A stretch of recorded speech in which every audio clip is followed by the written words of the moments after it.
something beside me, a light to the kerosene, and the places aren't real anymore, and the faces don't say anything, in the silent light of the mind-blown sphere. It's a game, Devil's Chess Club. Devil's Chess Club.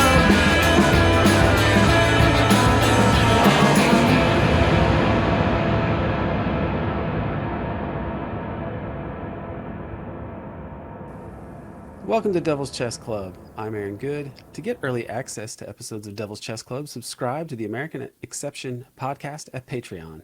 This episode is available to everyone, courtesy of Four Died Trying, the new documentary film series which explores the extraordinary lives and calamitous deaths of President John F. Kennedy, Malcolm X, the Reverend Dr. Martin Luther King Jr., and Robert F. Kennedy. The next chapter, Chapter 1, should be available any day now, I am told. You can purchase Four Died Trying on Apple TV and other streaming services. Now for some unreported news, thanks to Four Died Trying. Malcolm X to formally charge U.S. with human rights violations at UN. This one is very relevant to what's going on today, I would say. Malcolm X has received pledges of support from some new African nations for charges of discrimination against the United States in the United Nations. He gave this information to a group of reporters upon his return from Africa, where he had met with leaders in Algeria, Egypt, Lebanon, Liberia, Morocco, and Senegal. The case, Malcolm told reporters, would compel the United States government to face the same charges as South Africa and Rhodesia. Some people close to Malcolm have warned him that this is a dangerously provocative act. Said Malcolm's friend, the civil rights activist Milton Henry, in formulating this policy and hitting the nerve center of America, he also signed his own death warrant. The race issue is particularly sensitive for the U.S. because of the role it has assumed on the world stage following World War II. Back in December of 1951, Paul Robeson and William Patterson presented a petition to the United Nations from the Civil Rights Congress, or CRC. Entitled, "We Charge Genocide, the Crime of Government Against the Negro People," signatories included nearly 100 American activists and intellectuals. Paul Robeson led the delegation, which presented the petition to New York headquarters of the United Nations. CRC Secretary Patterson delivered the petition to a meeting of the UN in Paris. The illustrious scholar and activist W.E.B. Du Bois intended to accompany Patterson, but the U.S. State Department refused to allow Du Bois to leave the country. The petition was a book-length document which charged that over 10,000 black people in America had been lynched during the 85 years which had passed since slavery was abolished. The responses from the U.S. government and media were predictable. The petition was scarcely mentioned or reported on at all, but when it was, the CRC was typically dismissed as a Communist Front organization. Following the delivery of the petition, Patterson's passport was seized by the State Department officials. Neither he nor Robeson were allowed to leave the country as a consequence of their activism. In the wake of World War II, the U.S. sought to become the leader of the free world. In theory, this meant a shift away from colonialism to liberation. The first state to gain independence was Ghana, led by Kwame Nkrumah. Unfortunately, independence failed to live up to expectations. In 1961, the first elected Prime Minister of Congo, Patrice Lumumba, was assassinated by forces widely understood to be backed by the U.S. and other Western powers. People like Nkrumah and Malcolm X have been speaking of neocolonialism, an exploitative system that maintains Western domination and exploitation without formal colonial regimes. After U.S. diplomats were greeted in formerly colonized countries with people brandishing copies of "We Charge Genocide," the U.S. took steps to try to improve its image. As part of these measures, they sent prominent black jazz musicians like Dizzy Gillespie, Duke Ellington, and Louis Armstrong on goodwill tours across the world. During the Suez Crisis of 1956, the U.S. seemed to be so worried about seeming like a colonial despot that Eisenhower spurned U.S. allies, France, Britain, and Israel, and instead backed Egypt's Nasser, a leader for whom the Eisenhower administration had no fondness. There's even reason to surmise that some of the establishment's support and media coverage of civil rights and race relations may be influenced by an elite consensus that Jim Crow is doing considerable damage to U.S. prestige in a world where the majority is not white and where many populations have long and terrible memories of white Western domination. This is the political battle that Malcolm has joined. As the U.S. government is urgently trying to improve its image abroad, especially with regard to the treatment of its own non-white populations, Malcolm X is connecting the plight of black Americans to Africa's struggle to end white supremacy on the continent. As Malcolm's own people have warned him, he is now confronting very dangerous and powerful forces. That story is from the Four Died Trying film series. They didn't just kill Malcolm X, they killed the story. We want to correct that. Now Bryce and I will be talking with Sam Husseini. He is an independent journalist who has been piercing through the establishment's falsifications for 25 years. He was one of the main people calling for Israel to be charged with genocide at the International Court of Justice. Sam runs the Husseini Substack, which I will link to in the show notes.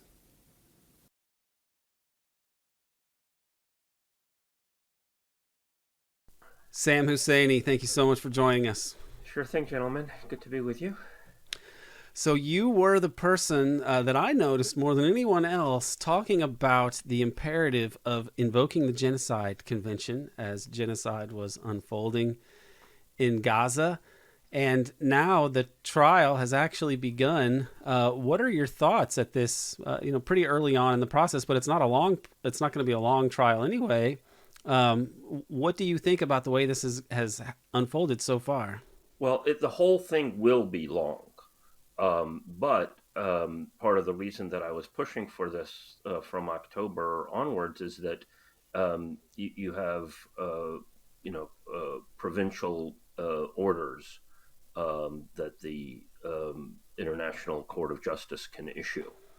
So they could, within the next week or two, issue an order saying that Israel must halt its military campaign. I'm not saying that they will do that, but that is within the realm of serious possibility. Like a cease and desist. Correct. On the genocide Effectively. So this took longer than I hoped it would, but it did happen. And, it felt like an out-of-body experience for me the whole time because I have so much I want to say and write about Israel. I mean, I'm Palestinian American. I've been, thinking about this my whole life, but I ended up, kind of, helping, lead on effectively a grassroots campaign to invoke the Genocide Convention. And that seemed to be the most tangible, important thing to be done. And it, it eventually did pay off. South Africa, I got word maybe 6 weeks ago that they had a cabinet meeting. The parliament had just said we want to completely cut off relations with Israel, not just simply recall our ambassador. And they were considering moving on that. And I heard that they were considering invoking the Genocide Convention. So I was 6 weeks ago thinking, oh my God, they're going to do it. They're going to do it. And then it didn't happen. And so I was very disappointed. Started focusing on some Latin American countries. And then, I was totally surprised when it finally happened in very late December. But, very, very grateful. I don't know if they ordered that the draft start because it's such an extensive draft. It's 84 pages. There were some things that I wished were in there. For example, there's nothing about the Hannibal Directive in there. So South Africa, you got word that they were going to. Were tipped off that they were thinking about this beforehand. Yeah, that they were considering it at a cabinet meeting. Everybody that I knew that had some connection to South Africa, I'd reached out to as much as I possibly could. So when it finally happened, I was, delighted and floored, and that it finally did get done because I'd kind of half given up on South Africa doing it, even though it was my first choice. Yeah, why do you think that? I mean, there's obvious answers, but what's your take on why it was South Africa that actually did it? Well, I think it was a combination of things. The shared experience with apartheid, the legacy and the statements that people still remember of Mandela and Desmond Tutu in solidarity with the Palestinians, the fact that Israel and and apartheid South Africa were joined at the hips in many ways. There's not as much consciousness, I think, in South Africa about that as there should be, but there's still some. And hopefully that's being revived now. And they have a very capable legal team. John Dugard was one of the main lawyers at the hearings who I'd had some interaction with. So it was a combination of things. And I think geopolitically, with, BRICS and South Africa attempting to assert itself in this way. I mean, I mean, I think that it was largely done out of solidarity and out of a reflection of the popular will of the country.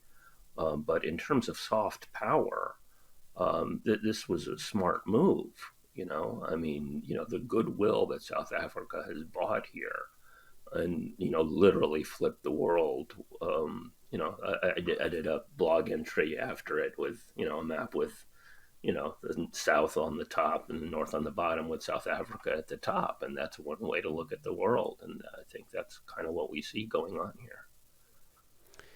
Right. It's really a stark divide between the countries that have supported this and then the ones that don't. It's the white world is not on the side of justice here, though. It's such bad optics. This is the kind of thing the U.S. actually used to sort of care about. Like, it's why Eisenhower backed Nasser during the Suez Crisis.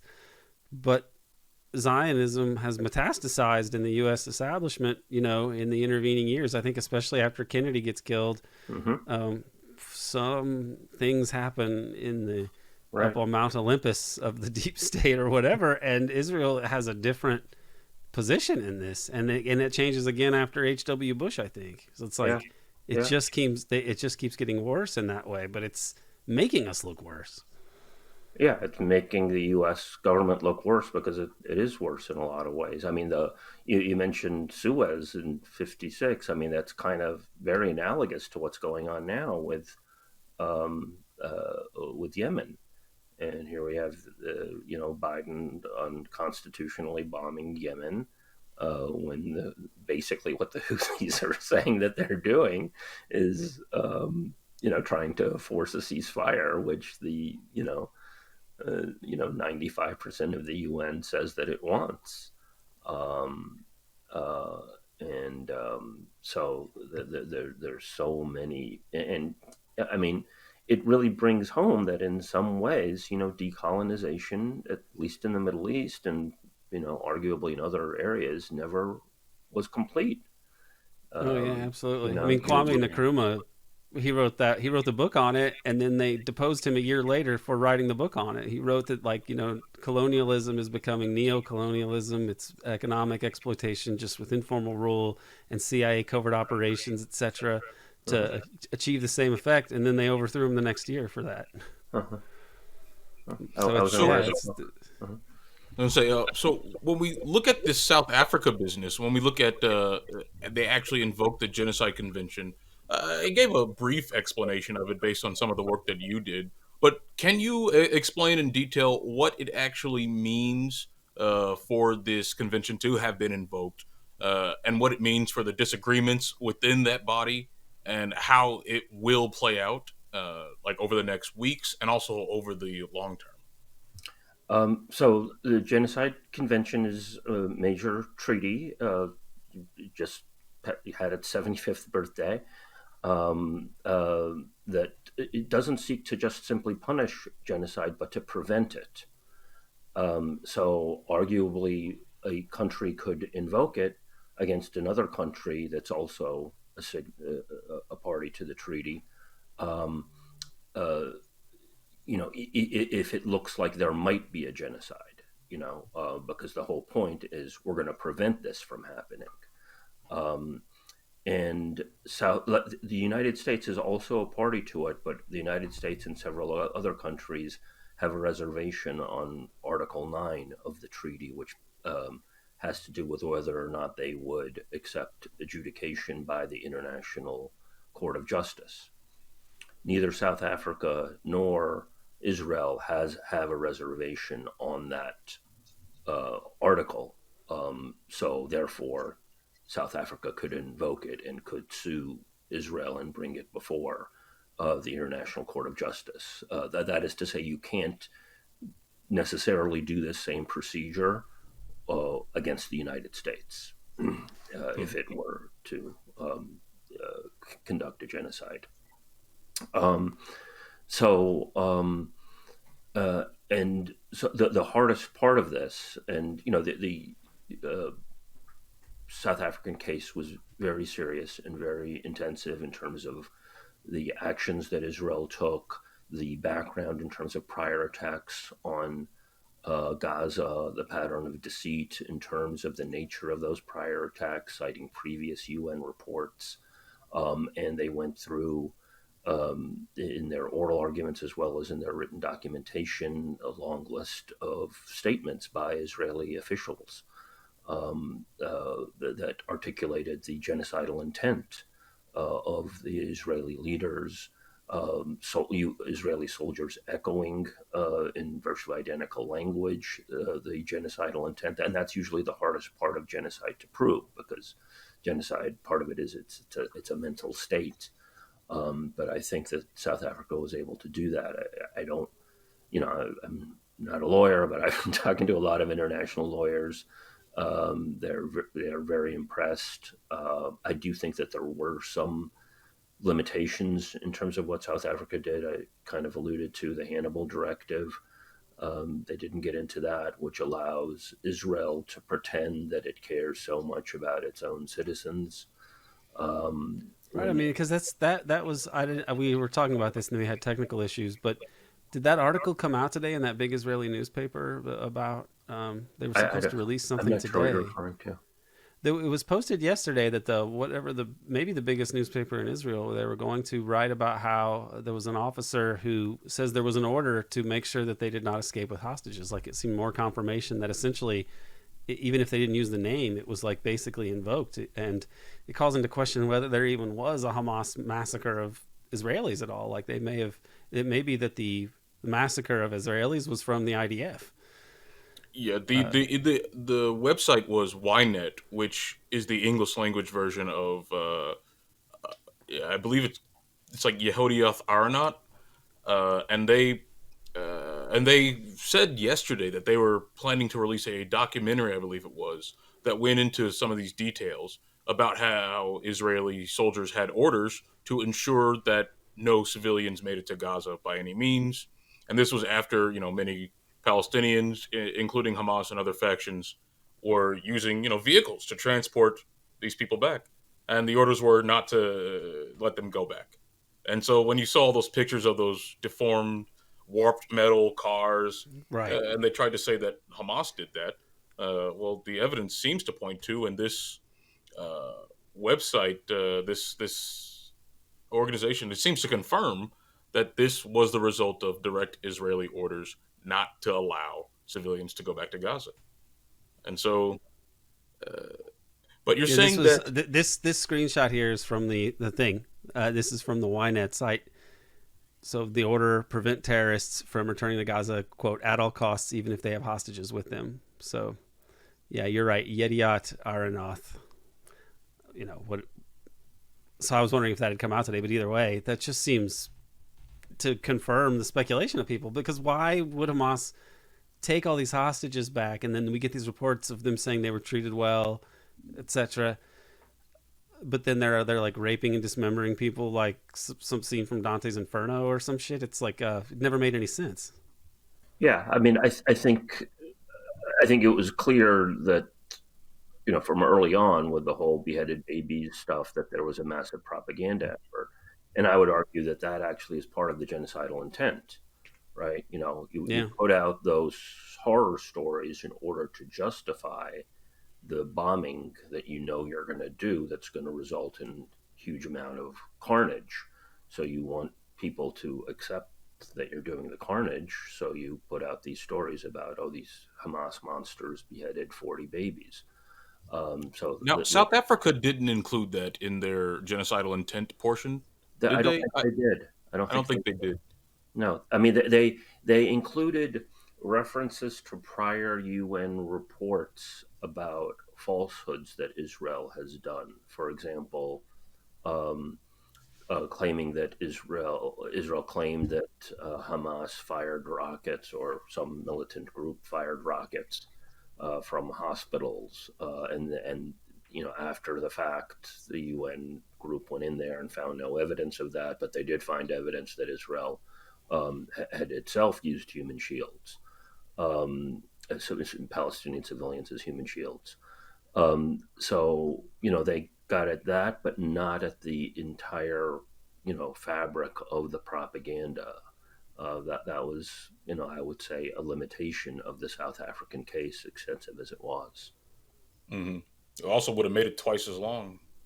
Yeah, no, I mean, it was very long, it was very extensive, but I'm just saying that especially them not talking about the Hannibal Directive, it allowed Israel in their defense, in their hearing um, on Friday morning, to claim that they care so much about their own people. When if that had been put on the table, that would have undermined the Israeli government's case, I think. I see. Yeah, and you do have people like Israel defenders today. I saw one clown talking about how it's so great that this convention is was invoked and that Israel gets to plead its case to the entire world.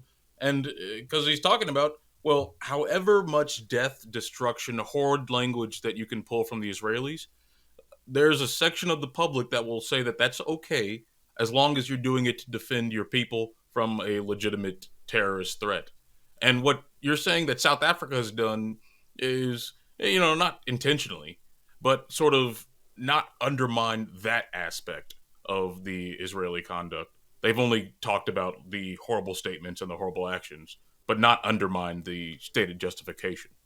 Right. I don't think South Africa has done anything to question the dominant narrative about October 7th. They just simply denounced Hamas's actions, and they said that Hamas is not a government, so it's not a party to the Genocide Convention, and that's why they wouldn't and couldn't bring charges against Hamas. There was, it's not before the court to say, was Hamas actually, has it actually done what it's charged with doing, and does it have a justification for, being an armed resistance group or the like? That is not before the court, and no one made that argument. Although the South Africans did make the argument that Israel, as an occupying power, has no right of self-defense per se. As Israel has a right of self-defense if it was attacked by Syria or whatever, but it doesn't have a right of self-defense as a legal construct when dealing with territory that it occupies. It can exercise lawful action to, um, you know, uh, you know, uh, bring back order after an attack like October 7th, but it has no legal right of self-defense, and they made that point very sharply. Yeah. And that What about the really, I legal mean, that's an status of important. the? Go ahead. I was going to say that's an important advancement in especially the discourse here in America about Israel's quote unquote right to defend itself. I mean, that's like the golden line. Yeah, But I do have a question about whether yeah. or is there a legal forum where that question of Hamas's actions can be adjudicated, given their status as a non-state actor? Well, let me answer that, but just let me make one other point on the right to defend itself. I asked about this twice at the State Department, in particular the Geneva Conventions, which are supposed to apply in a occupied territory, and they wouldn't say that they recognize, the U.S. State Department, that they recognize the Geneva Convention as applying to occupied Palestinian territory, which it obviously does. And they just keep repeating it has the right to defend itself. So if you parse it out, that's kind of their way of saying the Geneva Conventions don't apply, because it has the right to defend itself. But if the Geneva Conventions did apply, if you recognize it as occupied territory, then it wouldn't have a right to self-defense. So that line that it has a right to self-defense is actually more insidious than it seems, I think. Well, it's also absurd because the blockade is an act of war, and so can Gaza defend itself against an act of war, which is ongoing? The blockade is an ongoing act of war. I don't know to where I don't even understand. There was no peace. If you're under blockade, which is an act of war, there's no peace that Gaza is breaking in the first place when they have the jailbreak from their concentration camp. It's like there's no clear-cut legal way to even think of this as an interstate conflict and exactly how to apply it, because it's actually so twisted to begin with. I mean, it's amazing that the situation was allowed to exist so long up to this point anyway. I mean, it is insane that the situation was allowed to exist as long as it has. And part of that goes to what Bryce was saying about, what form would be the appropriate form. Well, the ICC, the International Criminal Court, should have moved on Israel-Palestine years and years ago. And it's done nothing but, pretend that it's going to do something maybe and then never do anything. And it's, gone after some African leaders, and then it went after Putin, and it's basically acted as an instrument of U.S. NATO policy, even though the U.S. isn't a signatory to it. This, I mean, if you do have meaningful action critical of Israel by the International Court of Justice, that presumably puts far more pressure on the International Criminal Court, which can go after individuals, not just states, to finally act and fulfill its function. You have a corrupt British barrister as the prosecutor there now, basically. Other things that could happen if there is a finding highly critical of Israel is that it'll go to the UN Security Council. The U.S. either will say that the diplomatic costs are too grave, or it'll veto again. And then you could see South Africa at the UN General Assembly lead an insurrection of sorts. You have the Uniting for Peace resolution. This is how the U.S. was able to get the Korean War done despite the Soviet veto. You had, I thought the Soviets abstained from that one because of they were protesting like the China-Taiwan. Or you're saying that's how the war was ended? Maybe that's how it was ended, but the U.S. fought the Korean War under UN flag. Right, but my understanding was that Stalin and the Russian Soviets did not veto the Security Council action because they were somehow boycotting the UN or something over the inclusion of Taiwan, or the failure to include the People's Republic of China, and that was why Russia didn't veto it. But that's for the beginning of the war. Maybe you're talking about something that happened at the end. Maybe I don't know the parsing of it exactly, but I know that it had to do with Uniting for Peace. So right. So there wasn't. My point was that there wasn't a veto in the. Maybe there wasn't the war, a veto, but because the Soviets weren't a part of it. They weren't actually in there, which was a weird thing. You might be right. I mean, I was just referring to even the threat of a veto, but in any case. But you're saying that they may try something in. I mean, this is something that I've been wondering is if they turn back. The evidence seems so overwhelming in this case, because as you say, the harder part is trying to prove intent, but there's just so much of it that you can come up with enough to prove it just by looking at Twitter and TikTok for 20 minutes. Right. I mean, it's out there. So if basically, U.S. and Zionist power, white power basically, is it enough to carry the day here in the face of global opinion and all this evidence, could it eventually lead to something like what you're saying, a revolt in the UN of some kind, or of the eventual creation of a parallel, like they wouldn't want to withdraw from the UN, but maybe create another international organization that just has like every state except for the West, because the West is just lawless and you can't cooperate with it with the West. Yeah, I mean, it does seem in many respects that we're at a tipping point here. If the International Court of Justice does nothing, um, despite South Africa's extraordinary case and despite the parallels, and that they're noting what the court did in terms of Ukraine and in terms of Myanmar and so on, then that tremendously undermines the court, and the entire UN system. Um, if they do something, the U.S. tries to stop it, then you're going to see an attempted insurrection using Uniting for Peace at the General Assembly. The General Assembly could do several things. It could suspend Israel, as it did for South Africa. It could admit Palestine as a full member, trying to protect it as a state. It could set up a tribunal, since if the ICC is not going to do its job. You had previous tribunals created by the Security Council on Rwanda and Yugoslavia, but there's nothing stopping the General Assembly from creating a tribunal which would go after individuals.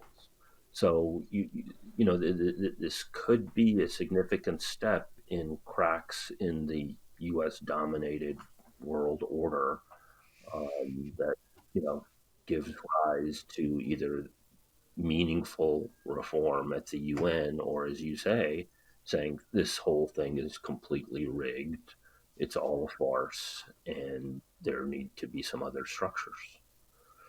So you mentioned the requirement that if anything was to be enforced, the Security Council would be,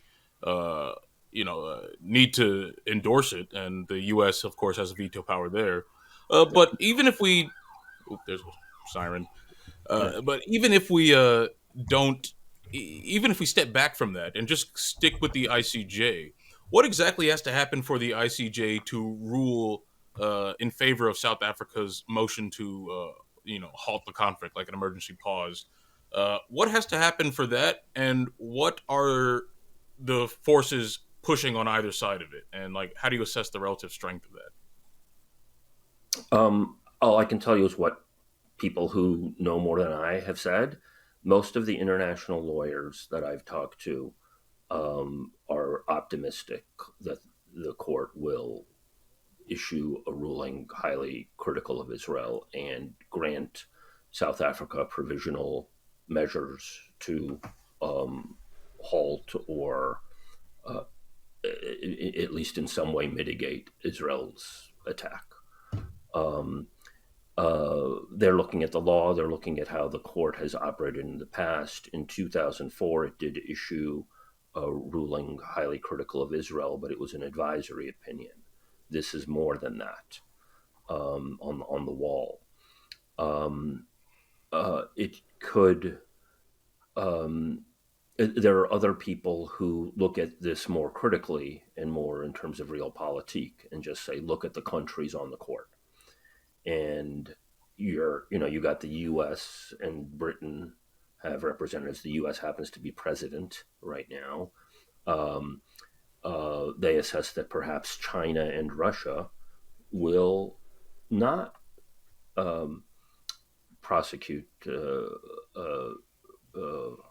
Israel because they're afraid of the court going after them, and they want to stifle any move from the court. I don't know if that's a good read or not. But if you go through the countries, it's not the most ideal set of countries that have been elected on the court. So some people are thinking that you really only got, out of the 15 people, 7 which are probably going to vote for South Africa's action, and then you may or may not get 1 or 2 more than that. That's sort of a Realpolitik reading of it, and that's fairly pessimistic. The lawyers who look at the court in more as more of an actual instrument of actually doing what it's supposed to do, or far more optimistic. All right. That's just a question of like, are they being politically naive? Because this is the whole. I mean, the U.S.'s MO has been to brazenly violate the law and then just rig everything so there's no possible way to hold them accountable. Totally. And And will they be able to do that this time? yeah, and we don't know what kind of other levels of control that are going on here. I mean, this week I kept thinking about the Catherine Gunn case, where the U.S. did a spy surge on UN Security Council members during the build-up of the Iraq invasion in 2002, 2003, where they were basically trying to get, personal information that they could use as leverage against the representatives at the UN Security Council to try to get them to vote to authorize the invasion of Iraq. That failed, but only because Catherine Gunn, a British whistleblower working at the British equivalent of the NSA, blew the whistle on it. And so that effort effectively collapsed. And so they never got their second resolution. And you had Bush just go into Iraq without the promised second resolution, just, saying Saddam Hussein's got 48 hours to get out of Baghdad. And that's how the war started, if people remember. So, they told Bustani they were going to kill him, right? Yeah. John Bolton. And, Bolton. Oh well, right? no problem there. He can still go on and be a public official somewhere. He's a Yeah. Right. I mean, it's like a mob boss. Like, yeah, totally. So this is a pivotal thing. I mean, South Africa is in effect trying to say, no, the law actually matters, and we're not going to deal that way anymore. This reminds me of a little bit. We're talking about different outside pressures affecting the actual functioning of these institutions. It reminds me of the aftermath of the 2008-9 Cast Lead attack, the first major Israeli attack on Gaza since Hamas became in charge. After the dust had settled, the UN Human Rights Council, they had a South African jurist, Richard Goldstone, in charge of a team to write a report. And this was a major part of Norman Finkelstein's book on Gaza, which is excellent. But this report was devastating against Israel. In fact, the Israelis were talking about it like it was an existential threat to Israel, that these crimes had been exposed. And their exposure was endorsed by Richard Goldstone, who was South African, but also a Zionist. He was an ardent supporter of Israel. And even though the report, criticized Hamas quite a bit, the obvious effect of reality was that Israel would bear most of the criticism. And after this report came out, people were freaking out about it in Israel and in America. But months after this report came out, Goldstone penned an op-ed in the Washington Post saying that he recanted the conclusions of the report.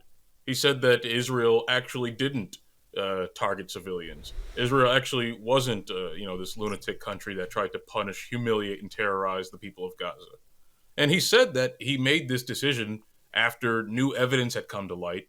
Finkelstein in his book goes through systematically and looks at anything that could be considered new evidence and, pretty much dismantles that argument entirely. But Goldstone recanted, and so the political moment that could have been a reckoning for Israel was then, pissed away. And some people have speculated that Goldstone might have been the victim of some sort of blackmail or pressure or coercion. I talked to someone who said that it could have been even as mundane as like his daughter's scholarships or something like that. But what do you think about that case, and how does that inform your view of what's going on now? Yeah. I remember the case basically as you outlined it. I don't know that I have anything, a lot more to add. There's so many black boxes going on here that we can't see inside of as to what the levers for control are. You have the whole, Epstein paradigm that, may well influence some aspects of things. I think they have dirt on the on the U.S. establishment that we cannot even imagine. I think that they have. It's like a Faustian thing. I think that at some points we know the stuff that Walton Mearsheimer put in their book, and I think that that's all accurate, and it's frightening enough. And you see how yes, the Zionist influence in foreign policy has led the U.S. to abandon realism and to pursue foolish imperialist policies, not just deadly and whatever, but like stuff that's not even good from an imperialist perspective of like cost benefits, right? But on top of that, you have the things that you talk about, like Epstein and so on. And that may just be it's like calling it the tip of the iceberg is funny because it's all so covert anyway. But it seems that the U.S., because the U.S. has this tendency or this tradition of pragmatic one of outsourcing the clandestine chicanery to other places where it's even more opaque than if it were at the U.S. And I think that one consequence of the investigation of the 70s was they relied even more on outside entities. So who knows how often they have just sort of like, relied on this sort of Faustian thing, like that Israel, we can do these things that you need to get done, horrible criminal things. But because the Israelis are so fanatical, I mean, they're worse than the U.S. imperialists because they're just focused on making money and corporate profits and maintaining it forever. The Israelis have a crazy metaphysic, and then they could get blackmail potential in a sense. Like Johnny Rosselli tried to blackmail. That's what ended up getting him killed. But for a while, he was blackmailing people over the Castro CIA assassination plots and Kennedy, and he played that game for a little while. He ended up chopped up in a barrel in Key Biscayne. But if he had that kind of power just as a low-level mob guy, imagine what the Israelis have with their backers, with so much money and everything else, and the state behind them, the state of Israel and its network of intelligence assets and everything else, and the fact that it's intertwined with the U.S. I mean, it's horrifying. It is. It is, and I mean, again, this could be a tipping point for. If some mechanisms of law can start to be applied, then we got to unravel each and every one of those things and drag everything out into the sunlight. From money in politics. I mean, Biden is the number one recipient of AIPAC money for years and years and years. And that may be not even capturing it all either. I mean, the money of other corporate people that would present on paper as being money from this or that sector of the economy, but it's really people that are dedicated to this. I mean, there's all sorts of chicanery there. That's totally it's terrible. The system is so vulnerable to this kind of thing. We could be understating money with respect to Israel in many respects. That's a great point. Yeah. This brings me to another point. We talk about this as a pivotal moment, and we know that Israel can't continue to operate unless it has the support of the United States in the form that it has. But there might become a point where that support is seriously challenged, even if we or where it doesn't matter because of the position of the U.S. Well, even if we take a step back and from the intertwining of the Israeli and American establishments, just looking at Israel by itself, I mean, it has I don't want to say a trump card, but it has a secret weapon that's not so secret, but a nuclear program that it's the worst secret weapon ever. Yeah, the worst kept secret weapon ever.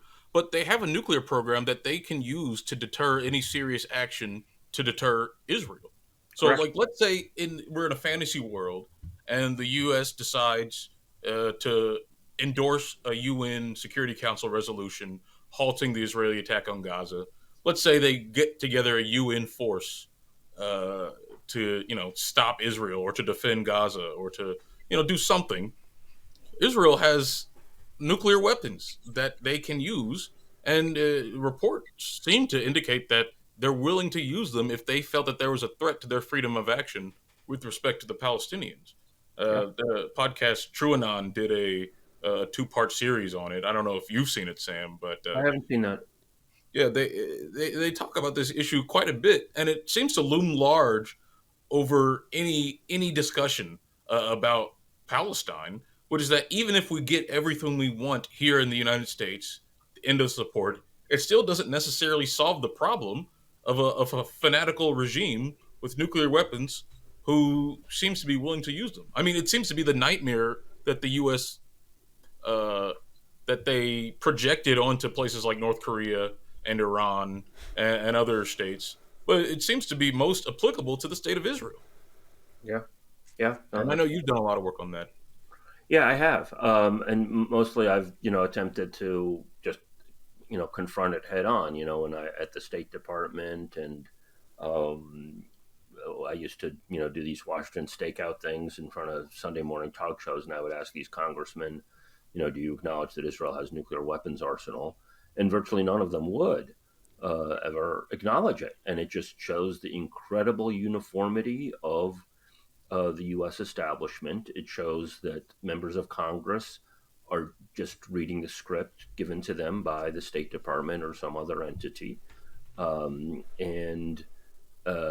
it really made me totally unsurprised, because when you really think about it, what you're talking about is that we're not going to acknowledge that Israel can blow up the planet. We're not going to acknowledge that they could dust Baghdad and Damascus and Cairo and Moscow and London and God knows where else if they really wanted to.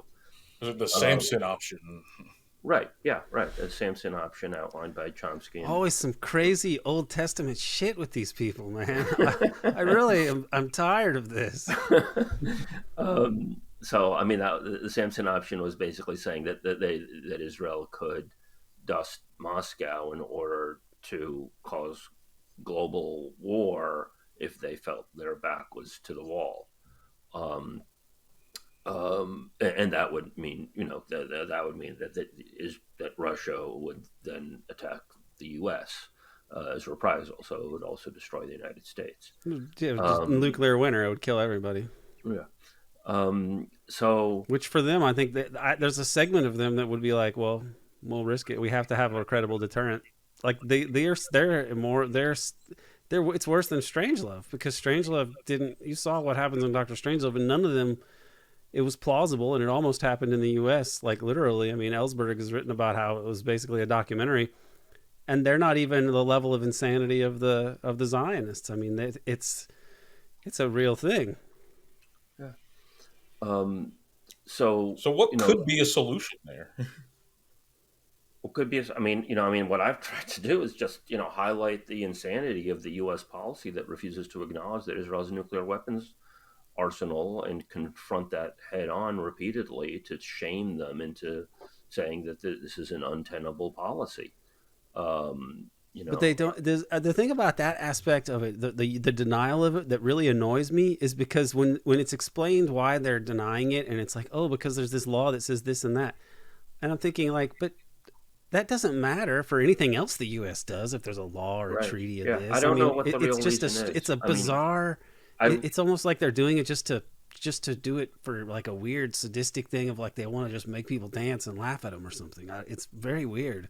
Yeah, no, I've looked at there's supposed to be a funding cutoff to nuclear proliferators, but the president could issue a override on that every 6 months if he wanted to. So I don't know what the actual reason is for this incredible U.S. policy, but it did. I mean, the fact that threat exists, and we're talking, genocide and omnicide. Omnicide, yeah. That threat heavy, is there, pretty heavy, from Israel. It made me not surprised at what we've seen the last 3 months, right? That Israel could conduct a genocide, and the U.S. establishment could pretend it's not happening, and so on. Because for years and years, they pretended that Israel didn't have a nuclear weapons arsenal, right? So there's no ethical limit. There's no empirical limit on what these people will or will not be able to see. You can literally prove something to them, and they still will pretend that they can't see it. Yeah, they're not invincible though. That's what as I think about it now, even as I game it out in my mind, and I think like, okay, what if nobody stops Israel and they're able to just wipe out Gaza, turn it into high-rise condos? I don't know how they win in the long run with this, because the overall trends are still for a decline of U.S. hegemony, and at which point the U.S. will lose its big bully protector, and the rest of the countries around them are going to get more wherewithal because they're developing. There's an alternative system to the U.S.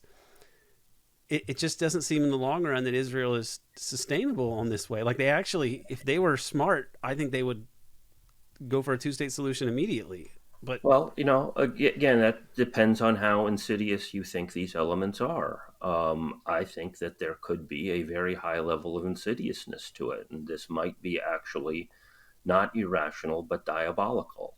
Um, let's, a thought how will it experiment. play? How would that play out? Because that's what I Yeah, am. I don't let me know give you how a, this can unfold let me give because it you a seems like thought. they've painted themselves into a corner. Yeah, let me give you a thought experiment. I mean, I've always considered Israel as sort of the last remaining thread of outright settler colonialism, European settler colonialism, right? You've had it basically stop. You still have neo-colonial policies and so on, methods of control and corporatization and so on, but you don't have European settler colonialism anymore, except in Israel with this new pretext of oppressed Jews, um, which I think is actually kind of similar to. I'm not an expert in colonial history, but I mean, the U.S. was colonized by oppressed religious minorities, right? I mean, that's what was used to colonize North America. Well, But in any it was case, to sort of to deal with the enclosure movement and capitalism. That's why they started. They went to Ireland first because they started using the land for sheep, and so they were like, what do you do with these extra people? They wrote policy papers on it, like the think tanks of the day in the 15 and 1600s. They're like, we could unburden the realm by colonizing the new world, and that's what they did in Ireland, and they went to the US. So it was for as vicious as they were, they also had the sense of like, we've been screwed over back home. right, right, which is kind of what Jews, what the mindset is in terms of Jewish migration to Palestine. Um, but so let's conduct a thought experiment. I mean, look, we just went through a pandemic, right? I happen to think it came out of a lab, or I think that I mean, I don't know. I know that there was a massive propaganda effort to pretend it couldn't have come out of a lab, which makes me highly suspicious that there's a lot of insidious conduct going on here. I've also examined the 2014 Ebola outbreak, and there's a very strong case that had lab origin as well. And of course, you had the anthrax attacks.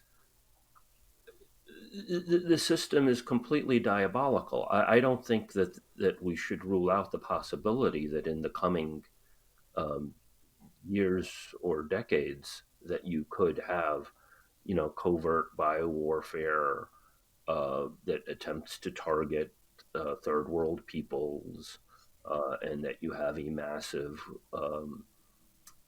resurgent outright colonialism. I mean, they kind of needed to or one control that the targets first first world world. as well. It could I well, mean, it could well.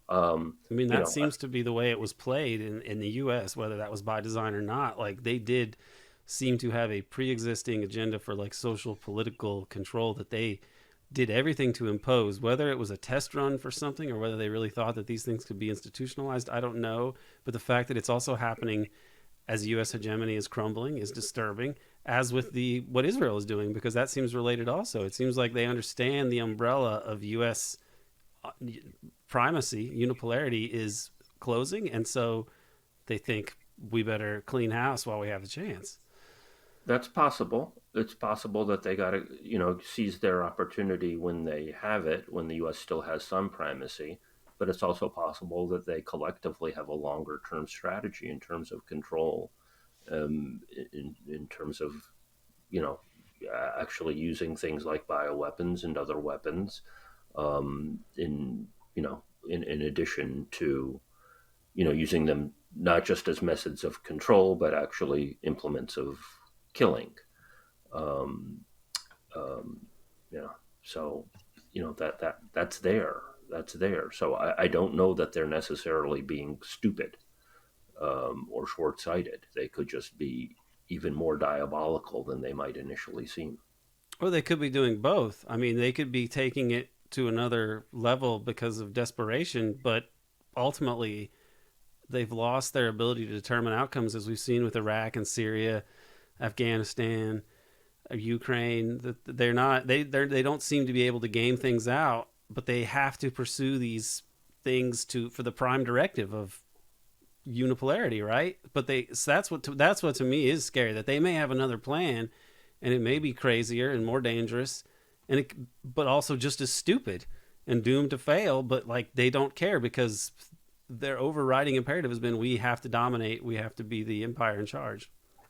Yeah, I mean, I don't completely view Afghanistan and Iraq and Syria as and Libya as failures in their book. I guess the U.S. empire would love it if everybody, you know, lay prostrate before them and worshiped them, you know, completely. Well, that's not going to happen. So they would much rather have failed states, you know, completely weakened Syria, completely in, you know, chaotic Libya, a completely hobbled Iraq, and a fundamentally enslaved Egypt, and they're playing footsie with the Saudis and all of the other Gulf sheikdoms, which are kind of proxies in some respects for U.S. power.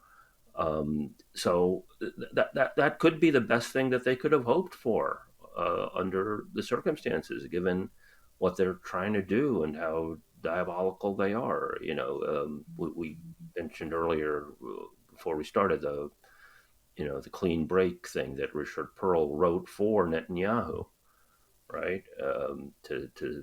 To basically say, you know, if Israel's going to dominate with U.S.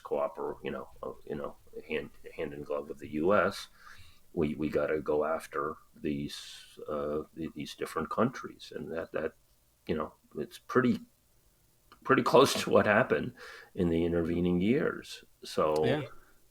they, you know, I mean, it's totally opposite of what they say they want. The mantra is the U.S. wants stability. No, it doesn't. It wants instability. That it wants democracy. No, it doesn't. It wants autocrats and, you know, governments that are incapable of doing anything to stand up to it.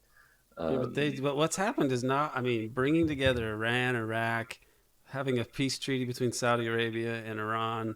These are not what the neocons wanted. That's not what the clean break strategy wanted. They didn't want to unify the Yeah. world against. They didn't want to unify the region against Israel, which is what has happened. Well, I don't Although know that it's. I don't know it's what happened. it I mean, hasn't fully again, happened. this is South Africa. South Africa filed. I mean, I haven't, Jordan might issue a declaration to back up South Africa. They haven't done it yet. I haven't heard I any think they may discussion. have. I I think haven't they heard have of. lent support to it. At least They've according to issued a one list that I statement. saw. They've issued a statement, and the Islamic group issued a statement, probably at Iran's insistence. Okay. But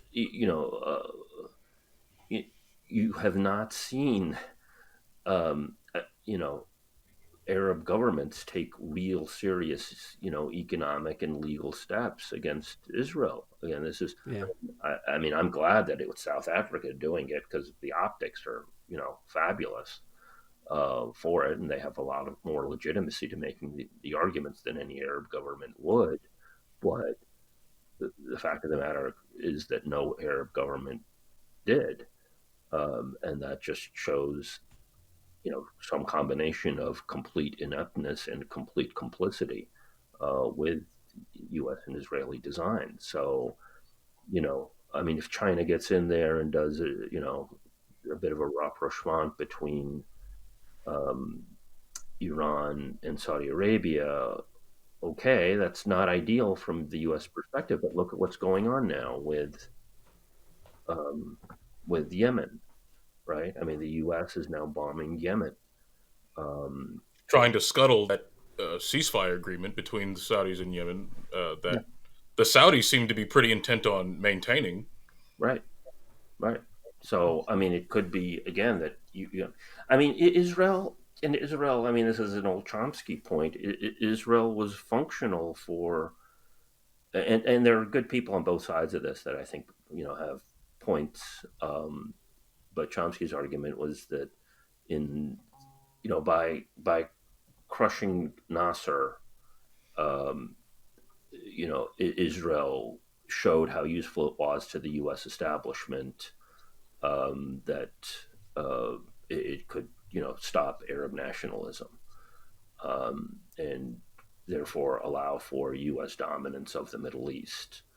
And there could be legitimacy to that. There's an incredible cost. There's an incredible cost to the U.S. public. There's an incredible cost to instability. There's an incredible cost to, the chances for global war. But there are benefits, in terms of military-industrial complex and a lot of other and methods of control and erosion of civil liberties. I mean, all of the things that we think of as costs to some people are benefits of U.S. policy. So where do you see this? We're all kind of like trying to read the tea leaves here. It seems to be really damaging Biden politically, and if it gets into a wider war, I don't see how that benefits Biden. Quite the opposite. I mean, what is the U.S. trying to restrain them behind the scenes, or did the U.S. plan this as a way to like somehow have some gambit that might save them from the humiliation of just having the whole world focused on watching what's happening in Ukraine, which is a debacle, the magnitude of which has not sunk into the American public yet at all. I mean, I've never seen the U.S. in such a bad position. The empire in such a bad position in my lifetime. Yeah, I mean, what do you think they're trying to do vis-a-vis Israel? Are they, or do you have any strong opinion one way or the other? Well, I mean, there are some ways where for me it gets completely insidious. I was well, that's a given, of course. I mean, I was on a panel a while back, and the moderator asked, how should Ukraine be resolved? And I said, it should be resolved by complete Russian withdrawal and complete dismantlement of NATO. Putin gets to say, I won. NATO is dismantled. We no longer feel threatened. And then, if there are, areas of Ukraine that are Russian speaking that want a level of autonomy, presumably Ukraine will respect that. Max Blumenthal was on the panel and he was just like, he wanted to cut off this discussion. And all of these so-called powers benefit from a system where ultimately it's not about the rule of law, right? The U.S. and Russia. I mean, I'm far more critical of the U.S. Than I am of Russia, but they both depend on their nuclear weapons to assert their power. China depends on its economic might to. But Russia doesn't threaten people like the U.S. just says we're going to nuke you. I mean, the U.S. threatened to nuke Russia in 1946 when they were still supposed to be allies. Right. Russia's basically, we have nukes so you can't invade us. That seems to be about the extent of it. The U.S. is like threatening to nuke people on the other side of the world based on things they're doing on the other side of the world. I mean, I don't think they're exactly equivalent. But no, I would adamantly insist that they are nowhere near equivalent, but it's there. Yeah. It's there. They both wanted to stop meaningful efforts at nuclear disarmament, right? They want to, put it under, SALT, but I mean, they're even getting rid of their, SALT treaties now, mostly at the U.S. behest, but occasionally by Russia as well. And they're both against nuclear weapons ban treaty, for example, which I have different criticisms of. There's a bit of collusion on the world stage between the powers in that they don't want necessarily a genuine law-based system. Well, China does call for that. I mean, China does call for a world-based system, and the Russians as well. I mean, most of the BRICS statements are saying that we should have an international order based on international law. Right. They're saying that, and I hope that they mean it. And South Africa has now potentially broken through the precipice and actually done something which indicates that they might actually mean it. So that's why we're at a tipping point here, right? It is, if South Africa is successful at the ICJ, then these can at least be meaningful institutions on an interim basis, at least, towards a actual decent world where we can be assured that a genocide will not happen, for example. I mean, it just makes you want to bang your head against the wall, because it's like, these are, whenever you hear people, mainstream sort of normie people saying like, oh, it's such a complicated problem, we just can't solve it. It's just all ridiculous. It's an easily solvable problem if there's the political will for it, you know? I mean, Right. There's a tremendous political will to keep the machine going. I mean, I don't know when we're going to air here, but I mean, just over the last 24 hours, Israel put up its defense at the International Court of Justice against the genocide charges, and just before that, the U.S. bombed Yemen. I think that's interesting timing. It looked pretty choreographed. It looked pretty damn choreographed. So they didn't. The Biden administration, figured that the Israeli case was so pathetic that they chose that moment to bomb Yemen. And I'm not even going to get into the fact that Trump went crazy in the courtroom the day of the South Africa thing. The day that they put forward their case. Wait, what I missed with Trump? Trump went nuts in his court case, like that he wasn't supposed to speak, and the judge told him not to speak, and then he started speaking, and and that's what all of the legal reporters were focusing on, the day that South Africa interesting did an oral argument. Yeah.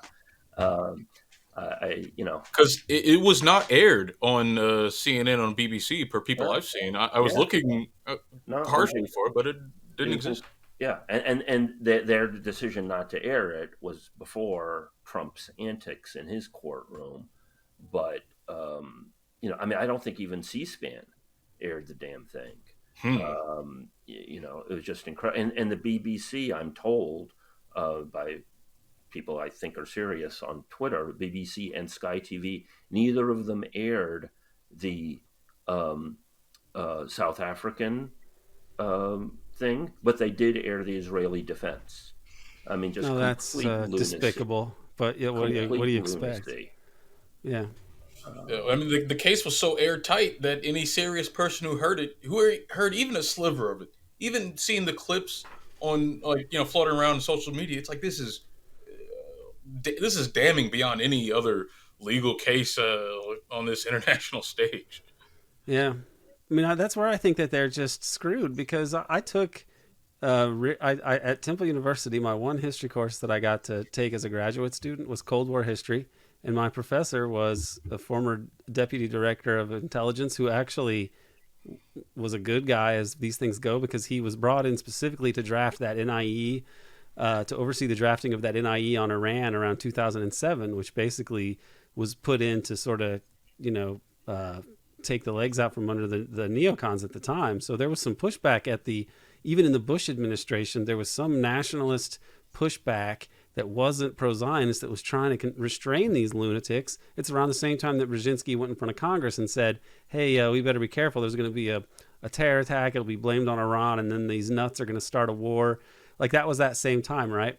But that's a little digression. But to me, I just want to mention, hey, interesting. There are some elements in the higher circles, even under Bush, that they were able to mount this kind of a pushback to stop a more disastrous escalation of the 9/11 wars.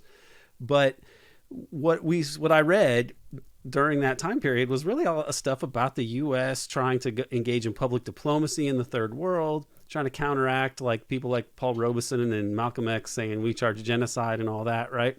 And that they actually cared about the position of the third world. But today, that opinion, or the global South in general, is actually has more wherewithal than they did back then, and the U.S. is in a worse place, and they don't have any anti-communist excuse for anything. It's like that sort of sensible imperialism, which is still sinister in what the U.S. was doing, but they're not doing that anymore. And they can, okay, you don't show the clips in of the trial in the U.S. You pretend it's not happening, but the rest of the world is going to be paying attention. It's going to affect what the opinion of the United States, and that matters more these days because the power balance is changing. I just feel like this tendency to just pretend like everything is fine and everything is great because we've been so powerful that always carries the day, but they're approaching the time when that is changing, and what is going to happen. That's what I mean when you're saying. I guess I'm just echoing what you're saying about a tipping point in many ways. I don't see how the logic of this suits the people that are doing what they're doing on the U.S. and Israeli side. I mean, I mean, we're talking about BBC and Sky TV. I mean, I don't know how much. I mean, we've seen strong statements from leaders from, say, Colombia, for example, and others. But I'm not sure how much the global South necessarily has seen of this. I would think that they've seen a fair amount, but I don't know that. I wish I did know that. I mean, I was able to see the South Africa thing. I couldn't find a feed for it initially when I, got up at 4 a.m. And then somebody on Twitter had the South African broadcasting feed, and that's how I watched it. And then I think Al Jazeera did carry it. But I mean, you have all of these methods of control. Al Jazeera English, for example, wouldn't touch the notion. I tried to get them to cover the possibility of invoking the Genocide Convention, going to the ICJ for months. And I would tweet criticism of them for not having covered it. And I would, go to the people who were regular guests on there to try to get them to mention it when they got on air. I did, but nothing happened. As far as I know, Al Jazeera English, I think there was some mention on Al Jazeera Arabic, but Al Jazeera English, which is a go-to thing for, enlightened, for people, liberals, but left liberals. They would not tell you that this could be done. They would not tell you that any country could go before, including Arabic countries, could go before the International Court of Justice and invoke the Genocide Convention against Israel. So there are so many methods of control, and there's the whole, the whole big tech thing, and so it's amazing. You think about the universities, big tech, the political system, the news media. Right. I'm not being doom and gloom. I'm just saying the obstacles are very real, and the methods of control and the collusions that could happen between different power centers are very real. But I think that the opportunities are also real, and sometimes you can work with state actors, potentially, as this case I think shows. And unfortunately, I mean, the democracy in the U.S. is so atrophied and useless that it's really going to be other states that are going to bring down this empire. By and large, it has to be states because who is organized? I should go in a little bit, but I should plug. I mean, what I'm hoping to be writing about going forward is my vote pact idea, which is basically, if the system has its way, we're going to spend the next year talking about, Biden versus Trump, with some Nikki Haley thrown in, and that's a recipe for insanity. And for good measure, they got to back up with RFK, and you have Cornel West saying some good things, but running basically a virtual campaign. I don't know that he's necessarily going to be in the ballot in a lot of places. I don't think he wanted to be on the ballot. I don't think he does either. He didn't want people to not like him. Right. And Jill Stein, who's already run for president twice and gotten 1% or something, and although she's also saying some really good things, especially on Israel. So to me, there is an incredible opportunity if we can muster the wherewithal for a genuine anti-establishment candidate that appeals to both the so-called left and the so-called right. and to somehow combine libertarian instincts of non-intervention with progressive, with left-wing stuff in terms of civil liberties, in terms of pro-peace, in terms of corporate power, and so on. I think that there is a radical center in the U.S. that could manifest itself, but is being impeded. And when we keep getting sucked into this bullshit election motif, it fundamentally prevents any kind of meaningful change, and people are going to be defending, Genocide Joe if they have to, because Trump is worse. And But yeah, they say, but I really would wonder about how much. I mean, look at how many wars, Obama and Biden's wars, sandwiched with Trump in between. Trump actually had less of them. I mean, I'm not saying he's a dove, right. but like, I don't understand how the lesser evil argument anymore it works. I'm not saying that he's the lesser evil. I'm just saying, why would you even bother trying to split hairs at this point? I I think that's totally legitimate, and it's empirically a fact. I mean, Trump did a lot of evil stuff, but he didn't start a full-blown war, and virtually alone in president. I mean, Biden had half a million Ukrainians for nothing. I mean, that's Biden Right. is like, if Biden were sitting on a pile of skulls, it would be a very big pile. Yeah. Although I view presidents and candidates now as instruments of empire, right? I mean, Trump didn't start a war, but he did some things that no conventional U.S. president could have done that were instrumental for the empire. He got out of the Iran deal. He did the Jerusalem move. He recognized Israel's annexation. Are those good for the empire? Or are those good for Zionism? The Iran again, and the depends, Jerusalem, because I don't know that I don't think that that's good for the U.S. They were good for the U.S. as empire. Yeah. So Trump did these things that no conventional U.S. president could have done, and I view candidates that way too. Kennedy is doing things, that are running a lot of interference for the empire.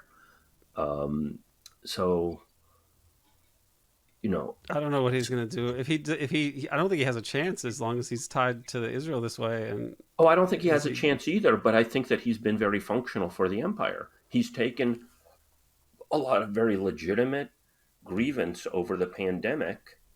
And you would have thought that he would have had rallies outside of places where they're doing making bioweapons and trying to stop that, and instead he's spending all of his political capital defending Israel. He doesn't talk about it so much, but he I think because he knows it's a loser for him.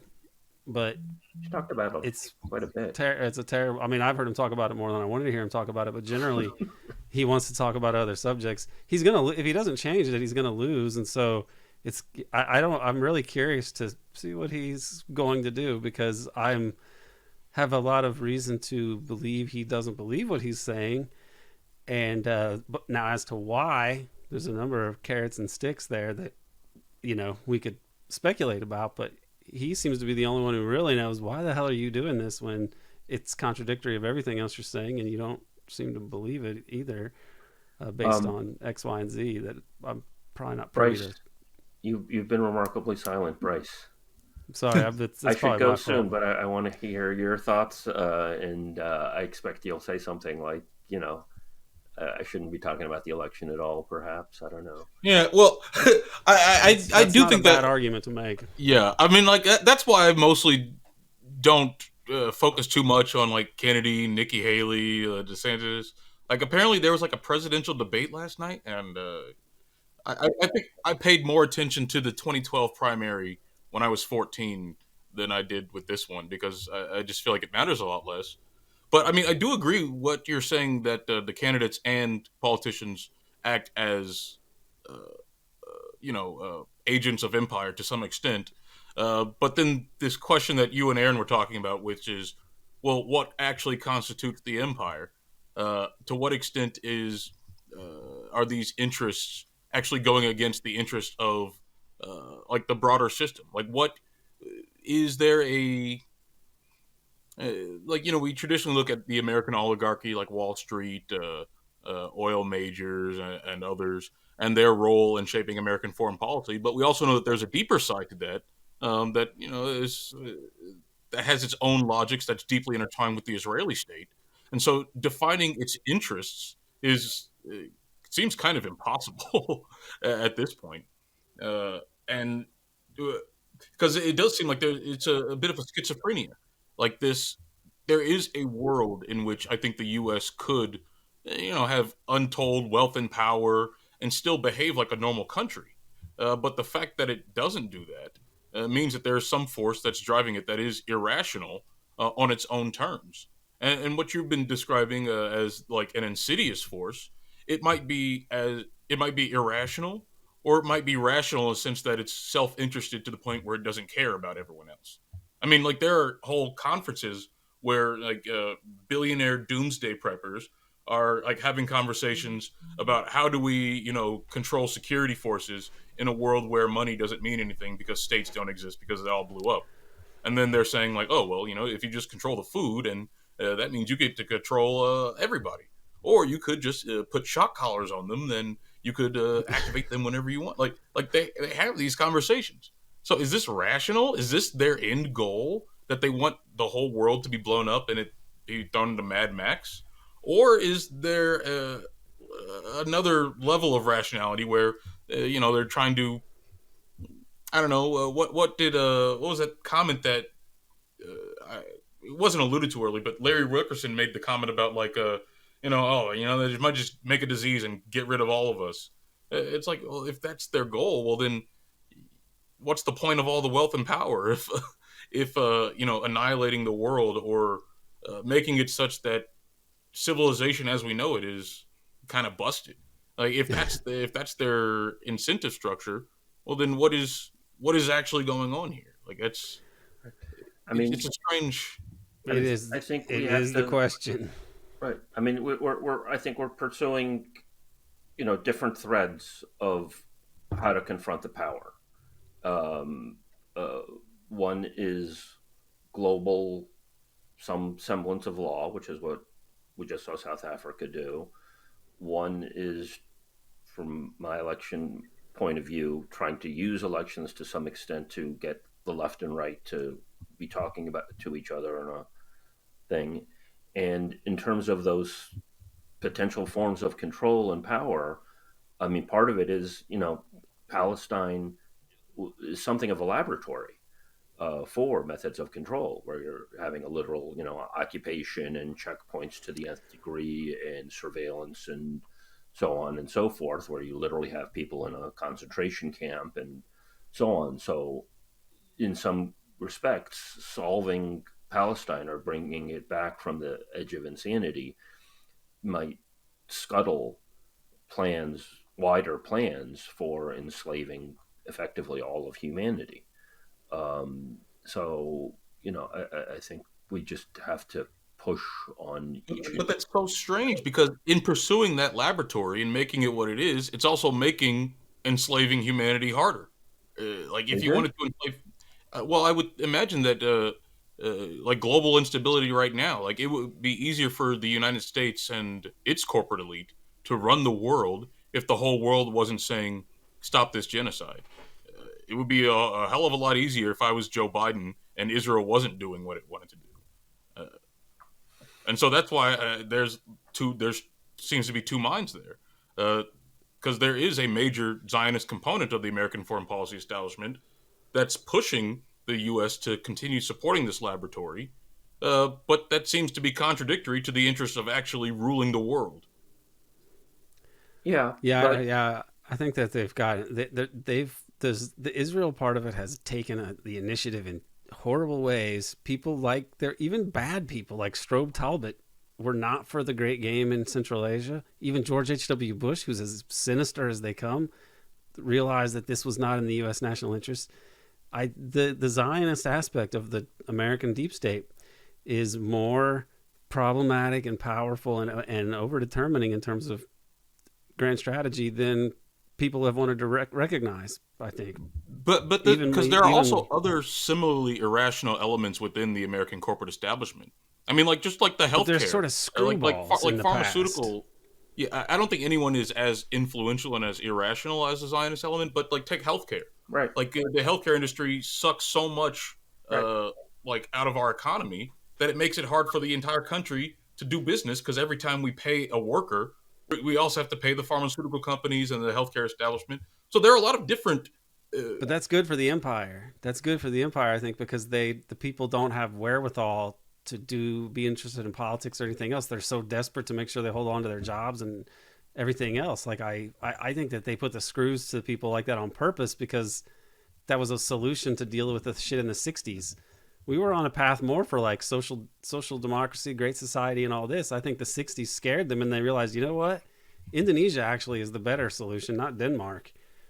Because a population that's like really desperate and precarious and trying to strive and get, goodies from being the mainstream establishment, that's a better situation than having people who are prosperous and have the wherewithal to choose what job they want to do because they have health insurance and housing and education. So the student loans, medical insurance that screws you, medical bankruptcy, all these things weren't in the 60s and 70s. 60s, Kennedy was saying single payer.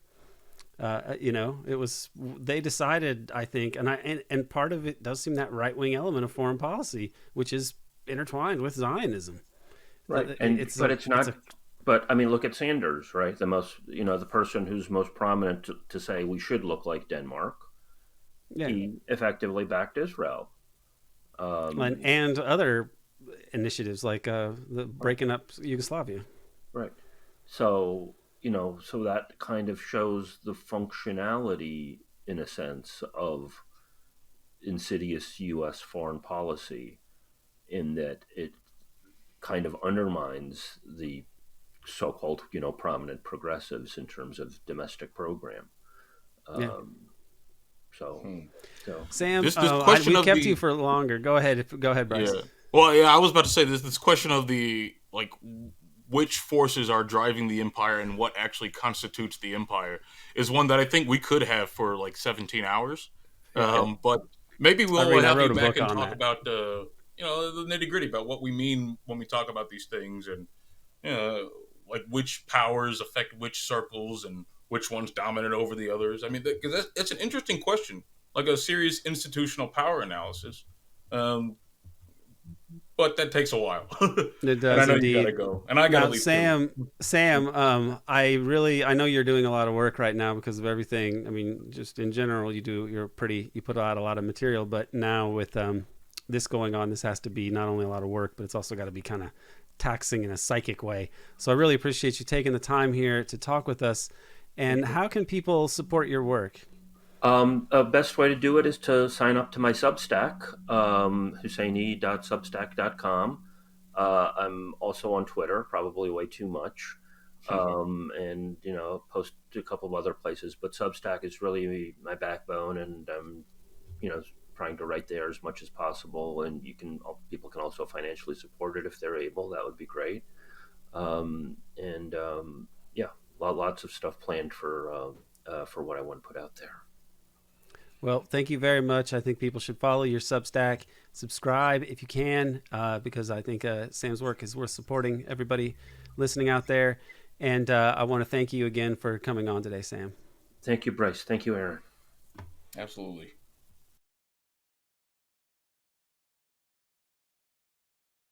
Thank you for tuning in.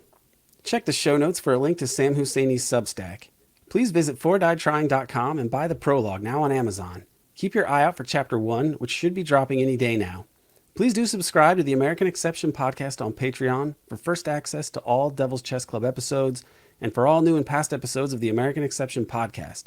You can also subscribe to the American Exception YouTube channel. I'm grateful that Sam Husseini was out there making the case for charging Israel with genocide, and I'm very happy that this has come to pass. It's funny that I'm a little more optimistic than Sam in some ways. Don't get me wrong.